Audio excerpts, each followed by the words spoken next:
Joining us now, DePaul University professor, terrorism analyst Tom Makaitis. Tom, good morning to you.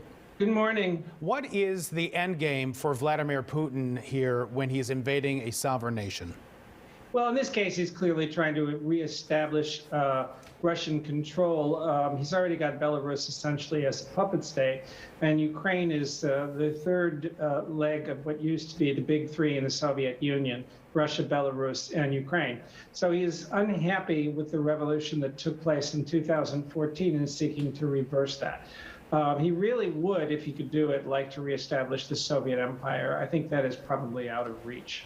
How is the dependency on Russian energy supplies complicating Europe's response to this in particular?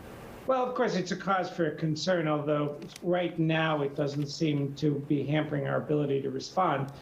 Because for one thing, fortunately, we're coming out of winter. And second of all, they seem to be willing to bear the pain, at least in the short run. The thing with sanctions is they take a long time to bite, and they don't really hurt dictators. They hurt ordinary people. On the other hand, there are widespread protests in Russia against this war, so that's an encouraging sign. And we saw a video of those protesters being escorted, we'll call it escorted away by Russian forces. When you're talking about protests in Russia, how serious are those going to be taken by Putin and that government? Well, probably not very, unless it really starts to bite into the income and well-being of the oligarchs, who are the only people he really is answerable to.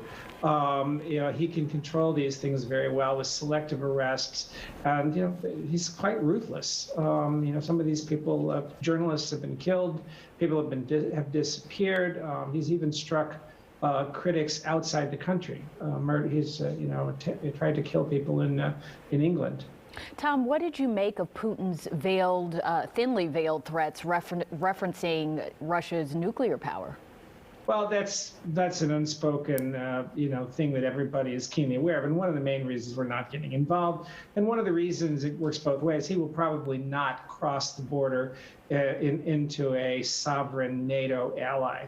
Is that nobody wants to see this escalate. My heart goes out to the protesters, but to send American ground troops in, or even air assets into Ukraine, is to go to war with Russia. And much as this invasion is totally unprovoked and an act of aggression, I don't think anyone wants to escalate to that point.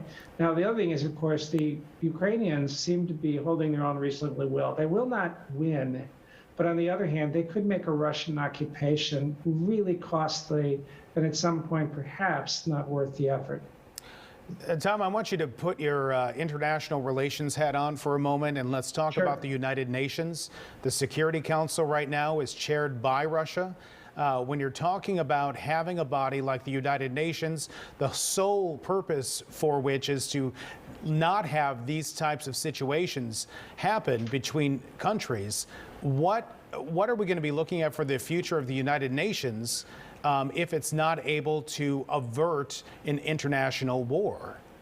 The United Nations is a paper tiger. I did research there at the time of the Bosnian War, and their own press secretary, the person in charge of liaison with the media, said, look, this is a giant conference center.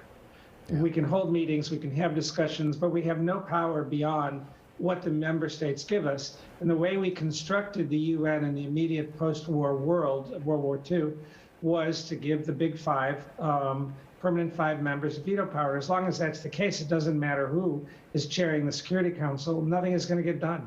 It's only a couple times in its history that it actually has taken action, and then under very unusual circumstances. So the UN is going to wring its hands and condemn, but not do anything concrete. All right, Tom Makaitis, terrorism analyst, thank you so much for joining us this morning. Happy to do it.